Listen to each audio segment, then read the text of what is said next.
دنیا کی علم گاہیں انسان کو علم دیتی ہیں، کتابیں اس کے ہاتھوں میں نظریات رکھ دیتی ہیں، استاد اس کے ذہن میں الفاظ کا ذخیرہ بھر دیتے ہیں، لیکن انسان کو سمجھ صرف خدا دیتا ہے۔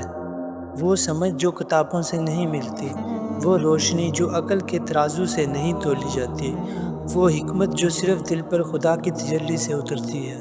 دنیا کا سمجھا ہوا انسان الفاظ جانتا ہے، لیکن صرف خدا کا سمجھا ہوا انسان خاموشی بھی سمجھتا ہے۔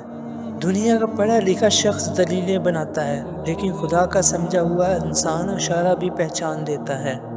دنیا والے وقت کے حساب سے جیتے ہیں، لیکن خدا کا سمجھا ہوا انسان وقت کے پیچھے دوڑتا نہیں بلکہ وقت کو اپنی دعا سے بدل دیتا ہے۔ وہ انسان دولت سے نہیں پہچانا جاتا، وہ انسان شہرت سے نہیں ناپا جاتا۔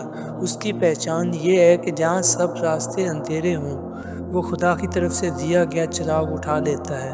خدا کا سمجھا ہوا انسان روتا ہے، اس کے آنسو دعا بن جاتے ہیں۔ وہ خاموش رہتا ہے تو اس کی خاموشی بھی ذکر بن جاتی ہے۔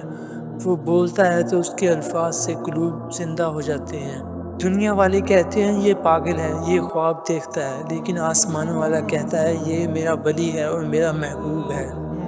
اگر تم انسان بننا چاہتے ہو تو استاد کے پاس جاؤ، مگر اگر انسان کامل بننا چاہتے ہو تو اپنے رب کے قدموں میں گر جاؤ۔